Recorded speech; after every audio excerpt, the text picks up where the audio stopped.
The Honourable Leader of the Opposition.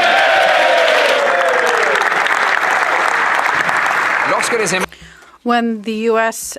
increases its tariffs on our cars and softwood lumber, the PM made a big promise. He said that Canada has already invested $500 billion over the past 5 years and will probably invest over $1 trillion if we reach an agreement together. The Prime Minister said that it will be private money. Will he force U.S. investors or just encourage them to invest here in Canada? The Right Honourable Prime Minister. Mr. Speaker, today is a momentous day, and I'm sure all parliamentarians would join me in recognizing the historic progress that has been made in the Middle East under President Trump's 20-point peace plan. And I would like, on behalf of members, I would like to commend the leaders of Egypt, Qatar, Turkey, the architects of the plan, Mr. Kushner and Witkoff, and underscore, as I did to the President and to Mr. Kushner, Canada's full support in ensuring that all parties implement all phases of this plan. The Honourable Leader of the Opposition.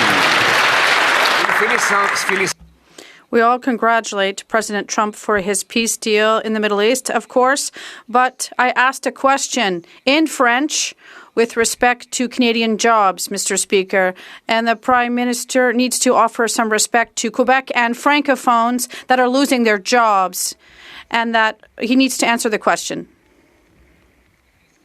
The question is, he has promised, in terms of the U.S. deal, it'll involve trillions of investment, which threatens the jobs of Canadians.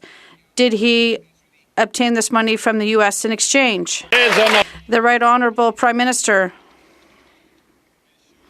Mr. Speaker, the current situation is that Canada has the best trade deal with the U.S. worldwide, first. Second, we can improve this agreement, and that is why Minister LeBlanc is currently there in Washington trying to negotiate with the U.S. And against this backdrop, there will be more investment here in Canada. The Honourable Leader of the Opposition. Speaker, the Prime Minister came home empty-handed with more tariffs on softwood and automobiles, but he made a massive promise of $1 trillion of investment that would leave Canada to go to the United States. He said that this would be part of the agreement that he expects to get. So right in the agreement, he's going to commit to moving $1 trillion out of Canada. Yesterday, he confirmed it would be private money. So how is he planning to do that? Is he going to pass a law forcing our pension funds to move their money south?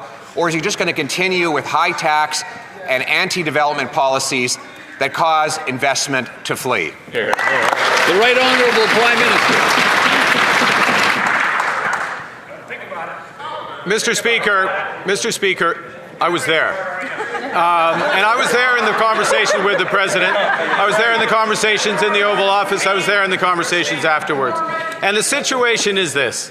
We have the best deal in the world. We're in the process of making it better for the workers in the steel sector, for the workers in the aluminum sector, for our energy workers, for our auto workers, for our workers in forest products, for our workers across this great land, because we believe in Canada. We will not rest till we have the best deal. Hear, hear. The Honourable Leader of the Opposition. Mr. Speaker, what we have is the fastest shrinking economy in the G7 with the second highest unemployment, and he was there. So he has a duty to tell the Canadians, who are the owners of this $1 trillion that he wants to push out of our country, what is in this deal? Because he said it would actually be in the agreement that he's going to move $1 trillion of private money south. So there's two ways to do that. Is he going to pass a law forcing investors to sell Canadian investments, putting people out of work here, and invest in the South? Or is he going to continue to kill jobs with high taxes and anti-development policies that send money away? The Right Honourable Prime Minister.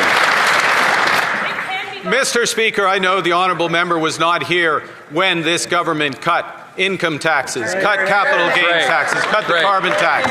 I know the honourable member was not here when this government passed legislation for one Canadian economy and to build major projects across this great land. But the member opposite will be here when this government presents a generational investment budget November 4th, and we hope to have this. Hear, hear. The Honourable Leader of the Opposition. We must be on to something here, because he has $500 billion. Canada has invested $500 billion in the U.S. over the last 5 years alone. Probably $1 trillion in the next 5 years if we get the agreement we expect to get. So this is what he said. This is after he has failed to get tariffs lifted on our auto workers, our lumber workers, after thousands have lost their jobs, after he created the second highest unemployment and the worst growth in the entire G7. So here's a very direct question. He's committing $1 trillion Canadian investment dollars to head south of the U.S. Has he secured an agreement that President Trump will send the same? The Right Honourable Prime Minister. Mr. Speaker,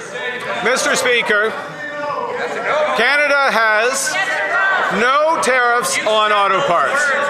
Canada has the lowest tariffs on finished goods in the world.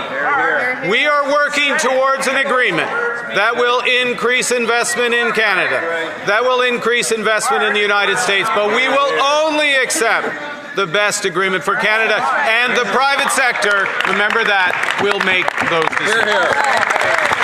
The Honourable Leader of the Opposition. Well, he says he's going to put it right in the agreement, so presumably he's going to enforce it somehow. Another Liberal contradiction, another failure and broken promise by this Prime Minister. Let's go to energy. Just days ago, the Prime Minister voted in favour of an energy cap that would make it impossible to fill another pipeline. Then he woke up and discovered that President Trump has, for the last 8 years, supported the Keystone XL pipeline. Now, we know that as long as he blocks production in Alberta, we won't be able to fill that pipeline with oil. So what is he going to fill it with? Maple syrup? The Right Honourable Prime Minister. Mr. Speaker, I voted, as did others, a majority in the House, voted against a motion to get rid of something that does not actually exist. That's right. Okay, the first thing, does not actually exist. Secondly, we are working with the private sector. We are working with the province of Alberta. We are working with the Americans to unlock great Canadian energy to build this economy strong. The Honourable Member for Belle-Isle Chambly.